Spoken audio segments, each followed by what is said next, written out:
Hello and welcome to January 6th, 2023. My name is Kurt and this is my daily Good Life meditation video. This is something that I do every morning just after waking up. It's 4:32 a.m. right now.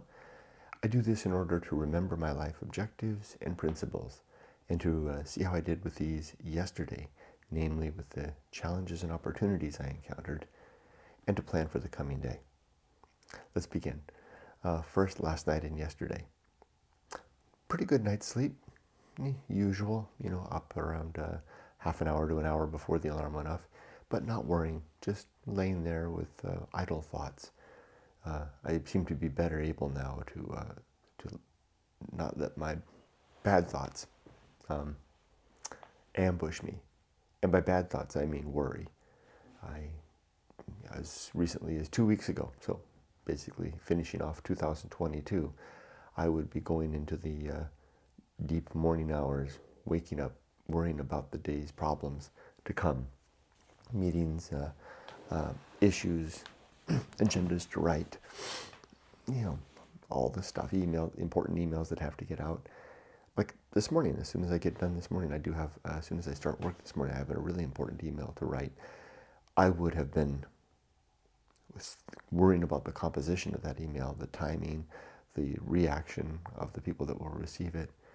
Instead, because I forecasted, I instead of fretting, I put up a mental scenario of imagining the email being written, this important email being written in a timely, complete, thorough fashion, which I know I'm capable of doing, getting it out to the right audience, and the reaction will be forthcoming in a reasonable manner. Now, bullseye aim principle is one of my principles that says that it's rare that you hit the mark square. Some parts of that are not going to be accurate, but my internal man seemed to be satisfied with that forecast. It's like coming up on the captain coming up on deck and saying, "So, first officer, what's the plan for today? How are we going to steer this ship out of the port and into the open sea?"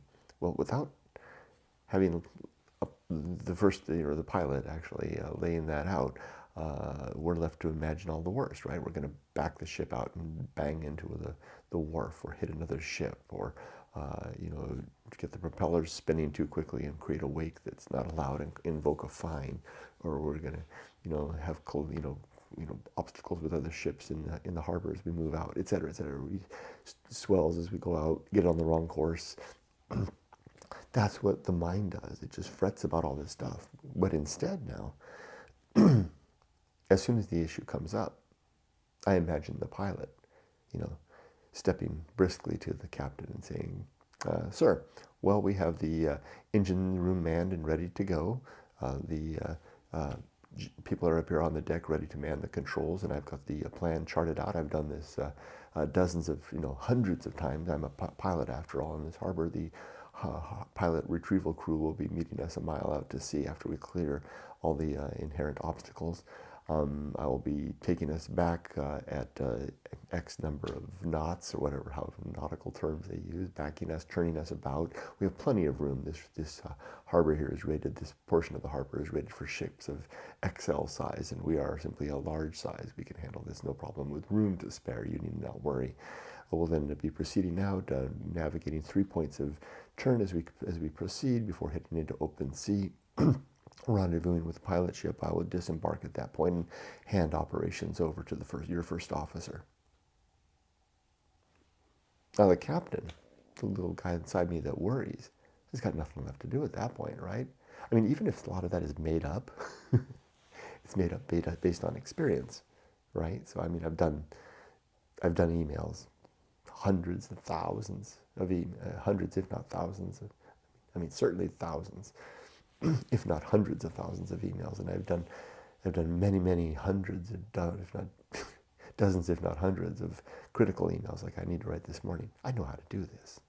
I know who the audience is. I know all these things.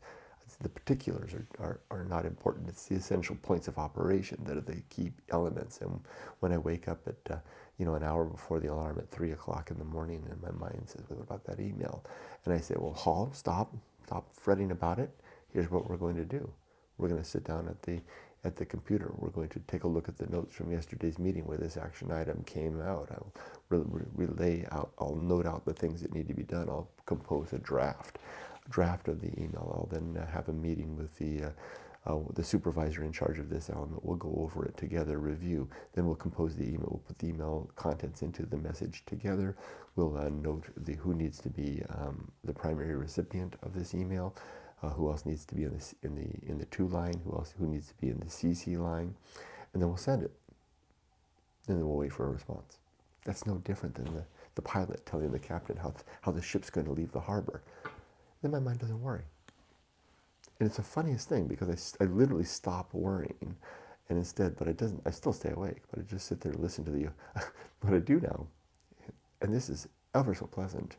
Instead of fretting, I sit there and I listen to the sound of the waves coming through the window because we live here at the beach, so I keep the window cracked open near my head for the fresh air, the fresh salty sea air, and I listen to the sea, and I gauge the pulse of the waves in the night. You can tell what they're doing by their sound, whether they're pealing or crashing, or when a wholesale set comes sweeping through, and then the background hissing. And hissing, what is it? It's a hiss, not a hiss and a gurgle. It's a hiss and buzz of, not really a buzz, just a hiss of the foam just everywhere. It sounds like the background of the stars. That's how I'm dealing with these days. Michael, that one's for you, because you had asked me about that in a comment on I think that was a 9-month-old comment that I finally got around to. I'm sorry, I'm catching up on all my comments on YouTube, and you had asked about that, and I thought you asked you'd asked, share what did you learn, Kurt? This is what I learned, and it works. Now I need to find a way to weave this into the good life. I'm thinking, well, I've already got it kind of glommed on to the second to last principle, the nothing is enough. It just feels like the right place. Although I can't find a way to fit in. It's like a puzzle piece that, it looks like it really belongs there. The colors are right and everything, but it looks like the jigsaw wasn't quite right. You just kind of want to force it in. That's how it feels, trying to put this self-disciplined thinking in there. And probably it doesn't belong here. I need to adjust things wholesale. But that's what this whole exercise is for. That's what being responsible for our own creed is all about. We have to do the hard work, right? We can't rely on anyone else to do it for us. Well, that's that. And yesterday was a good day. It was a hard day of work. I did a lot. Oh, and then I got the time off, and so did Yumiko, to go to Japan. So we've got the tickets for our event. We've got the time off. Now we need to today we'll buy our tickets. And hopefully we can reserve a car, because we can rent when we get to Izu, and we're going to be off to the races and start finding some places to stay. This is going to be great. Best holiday of my life, I believe, our lives, I believe, largely because I've changed. Yumiko has been pretty staid in her mature disposition since she was young. I think she was kind of just built that way. Me, I need a lot of work, but I'm not anyone I ever was before. I am better than ever ready to enjoy a good holiday. You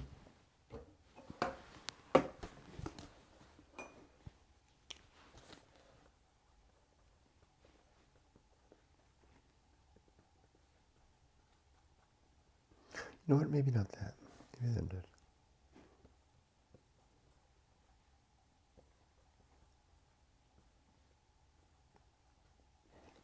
Sorry. Let's do the good life. First,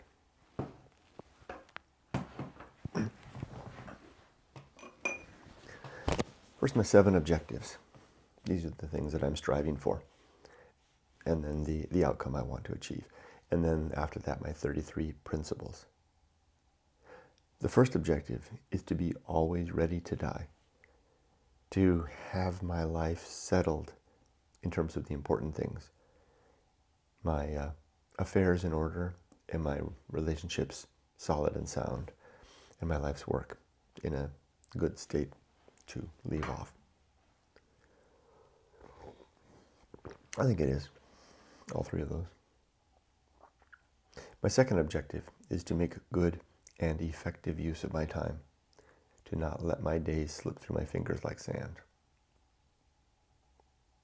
to get a good yield out of each day. And I did yesterday, and I will today.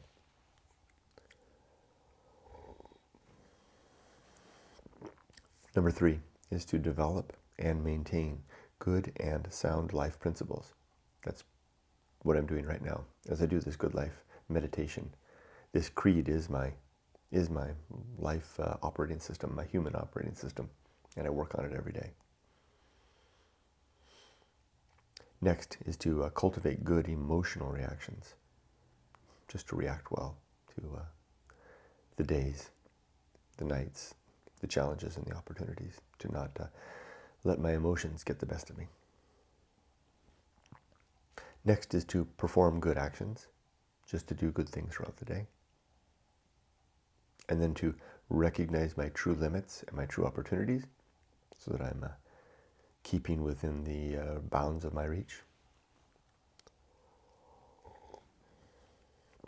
Or better said, maybe, keeping my expectations within the bounds of my reach. And then finally, my last objective is to do just one thing at a time, and to do whatever that is, slowly and carefully and deliberately. I had one meeting yesterday where it wasn't my meeting, but it was my meeting because I'm the project manager, so I'm always on point. It's one of the tricky things about being a PM. The team was going into a deep technical discussion, over my head, and I was so tempted to let my mind wander away, and I didn't. I kept it focused. One of the things that I do, even though a lot of people don't turn their cameras on in meetings, I always have my camera on in every meeting. Unless it's like a training event where it's just a trainer, but even then I keep it on typically. And I do that to keep me focused, right? Because if I can see myself there, excuse me for a second, I have an itch. If I can see myself there in the camera, I can monitor my own attendance and disposition, so to speak, visually. So yeah, one thing at a time. Don't keep from drifting. If I can see, if a camera's on, people can see if my eyes turn to the other screen. I keep them focused on the camera, focused on the person who's talking, attentive to those ends. And I did through that whole meeting, although I wanted to wander. Okay, those are my 7 objectives. My 33 principles then are: 1, the principle of war, to always be fighting against propositions of truth, and especially to fight against the things that I already believe are true. 2, the principle of reason, and the sub-principles of honesty, objectivity, doubt, and humiliation. I want to be a reasonable person who is honest with myself and others, objective in my view, a fierce skeptic, and welcoming of the opportunity to accept the humiliation of discovering that I'm wrong. Hopefully, if I accept it well, it's not humiliation, but gratitude. Turn humiliation into gratitude. My 3rd principle is called the homunculus. It's just a simple reminder that I do not have a soul, but I do have a consciousness. Number 4 is the anchor hold, a further reminder upon that idea that I don't have a soul, but I do have a consciousness, that consciousness is subject to my death and will go away absolutely as soon as my body shuts down. Next comes the home of good and evil. Right and wrong do not pervade the universe. They are opinions that we hold about the world, and they reside within our minds. And then the principle of purpose. I have 3 purpose in my life.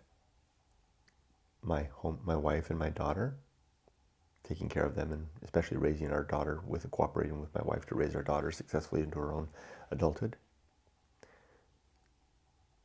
Being a man of virtue, pursuing the well-being of thinking creatures, and pursuing the sharing of my book, my story, Going Alone, and the message therein of the Good Life Creed. Next is the atomic principle. Everything is made of atoms and molecules, subject to fall to pieces. And then the principle of nature. Everything has some particular nature, including people and animals, although we're animals too, but you know what I mean. And it's good to recognize what that nature is and to abide it. Like yesterday when I went to the sea, I didn't get in the ocean. There were 11-foot waves, giant waves, huge rip currents, and a longshore current, you know, the type that goes along the shore, like the Mississippi River rolling south towards the pier. I looked at that and I said, you know, my almost 59-year-old frame might not be up to that. So I stayed out. I recognized my limit in that capacity, my safety limit, and I chose to be careful. Instead, I sat on the shore and waxed poetic about the beauty of the sea. A good use of time. Next comes, and that was the principle of nature. So I was recognizing the nature of the sea. Then comes the pirate ride. Just a simple idea that free will is not real. We don't have free will. We are disciples of the mindless universe, being pushed and prodded around by it. And then comes the principle of maturity, and the sub-principles of wisdom, fortitude, and integrity. We are mature when we wisely remember our past successes and failures, have the strength to do better, and then enjoy the integrity of a life where our actions are in alignment with our values. Next comes the social principle. We are social creatures. We need each other. And the sub-principles here are diplomacy, justice, and conspiracy. Diplomacy is what we use to work together to come up with a reasonable idea about how to move forward towards aims of justice, towards a definition of justice and the ends of justice. And conspiracy is what we do when we work together towards those ends in a positive way. Next comes the principle of family, just a simple reminder to create a family. It can be one of, where you have a ring on your finger, or it can be one of our own design, whatever the case. It's just, it could be the family we're born into, or it could be a family that we build, whatever the case. Just have your people. Next comes public speaking. This is simply a reminder to learn to listen and communicate well. The sub-principles here are best words, a suggestion to develop a good and rich vocabulary, and then to use that vocabulary well. Prudence, the ability to filter our communications through our values. Felicity, filtering through our emotions. And then eloquence, something that we can gain through practice. It's like learning to play a guitar really well. Practice, you get better. After a while, you'll be speaking beautifully, just like someone who plays the guitar beautifully. Like, you'll speak like Glenn Campbell. Next comes temperance. And this is the first of 5 principles that go together. This is temperance. Life will not go well. The horror show. That which must be born. And the feast of woeful.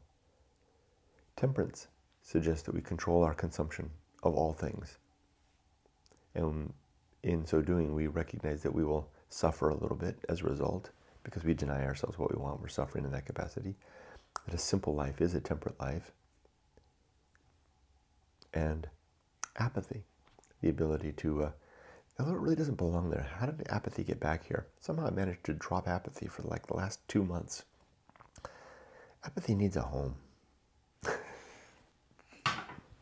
There you go. What a funny thing to say. It does need a home. The reason I dropped it was because it became orphaned, right? Because it really doesn't belong here. Apathy is our ability, of course, to disconnect from the things that are outside of our control. You know, it really belongs. It belongs. I kind of was putting it back with the objective. It doesn't belong. I don't. It's a sub-principle, so it doesn't belong with an objective of recognition of true limits and true opportunity. Apathy belongs there. Yeah, because we apply apathy to the things that are outside of our reach. Not expecting ourselves or holding ourselves to being able to reach something that we can't. That's truly where it belongs. I need to find a way to filter that back. I'll work on that too. Something to tinker with. Just like the nothing is enough principle. All right, so I got that temperance. Remember, we're dealing with 5 principles here. So that temperance is the ability to, and they work together, the ability to control our consumption. Life will not go well. Things are going to happen, tough things throughout the day, throughout our lives. The horror show. Some of these things are going to be horrible to an almost unbearable perspective, to a degree. Life will not love that which must be born. We have to bear these things. We have to carry them. It's our responsibility. It's our burden as adults. And then the Feast of Offal. What happens when we've had enough and we throw our upset out into the world? I just recommend not doing that. Let's hold it in. Let's consume it in another way. And when other people do it, be there for them. Offer a little hand if you can, but don't consume it. Don't swallow it. Keep your mouth shut, so that we don't consume their upset ourselves. Okay, we made it through that one. So the next comes distraction. I can always go to the book. Oh, by the way, all of these objectives and principles are laid out in my book, Going Alone, in the chapter called The Good Life. So if I get lost a little bit, I can open the book up. And it's in here just after the Feast of Offal. I think the next one is distraction. Next page. Yes, you can see there it is. The principle of distraction. Now that's the first of a twofer. Distraction and agency in the great indifference. I knew I did that yesterday. I damaged this book. I guess you're going to be officially I dropped the book yesterday. I damaged it. Because I had taken it to the beach. I'm out of books. So I needed to take that one to the beach. Distraction and agency in the great indifference. These are the things that I do to not see that there appears to be no God. We distract ourselves with work and play and education and hobbies and sports and church and our belief in God. It's all a big distraction. I mean, it's a useful distraction. Also, it's a means to the end of good living, but it's also a distraction. That's why I recommend going alone, so we can't be distracted by all that. Okay, next is the best seat in the house, to be all right with who I am, where I am, and what I'm doing. Then comes another series of 4 principles that go together. These are the restless man, the path of wildness, the great life adventure, and the risk of avoiding risk. Taken together,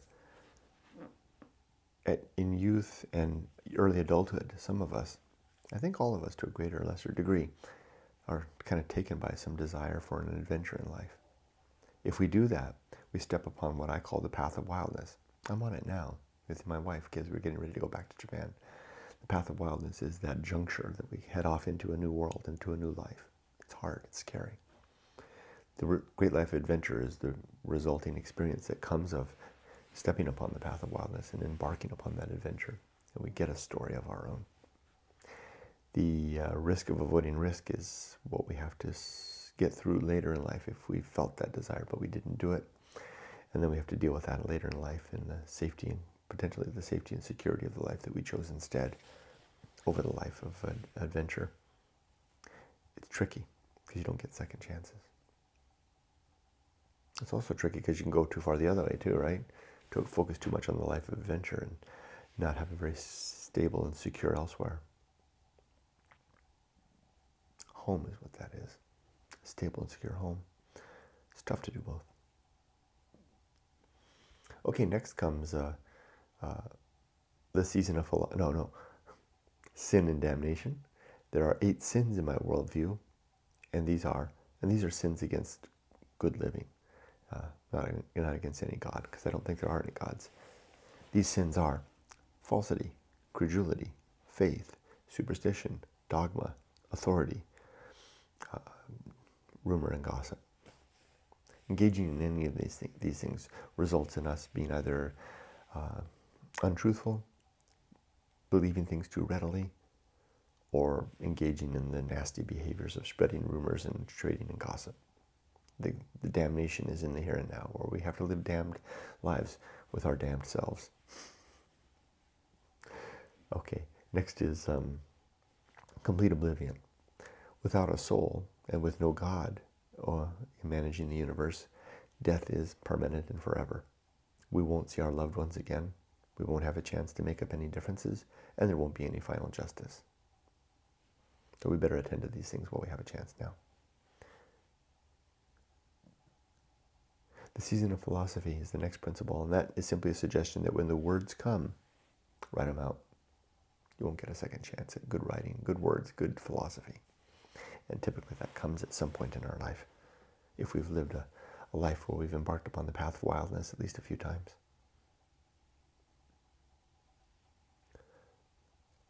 The next is the bullseye aim, shooting for the mark but usually missing and expecting that. The uphill climb, finishing today higher up the mountain of life than yesterday. Arena and utility. Life is this arena where we can develop principles that help us towards our objectives, and they can be ready at the ready if we keep them clean and sharp and nearby, handy. Then comes nothing is enough, a suggestion towards less, and also a reminder to have the mental fortitude and self-discipline to lay out a script for our thoughts, a script for our thinking, so that we can be in control, as I was saying when I started this out, of the little internal dialogue going on in our heads. And then lastly, the principle of fun, a reminder to enjoy the day and to enjoy planning for tomorrow and enjoy the remembrance of yesterday. That's it. That's my creed. Now let's plan for the day. For the next 24 hours, I'll finish this, I'll upload this, I'll type it out, I'll read my Bible, I'll feed my dogs, walk my dogs, and then I'll start the day. It's a Friday on, so that means I start the day a half hour later. Although if I started a half hour sooner, that means I can finish a half hour sooner and be at the beach before the sun goes down too much more, so I'll do that. I'll still start at 6:30. And then I'll be able to get ahead of that email too. Then I'll do my good solid days of work, and then I'll start the weekend. And my wife and I will begin planning our trip in earnest, buying our tickets, reserving our car rental, looking for places to stay, and off we go. It's going to be fun. And I'm going to enjoy the weekend planning this with my wife, because we've only got like 3 weeks to go. All right, I think that's good enough for today. Thank you for joining me. Be safe, but not too safe. And with that, my life is done. See ya.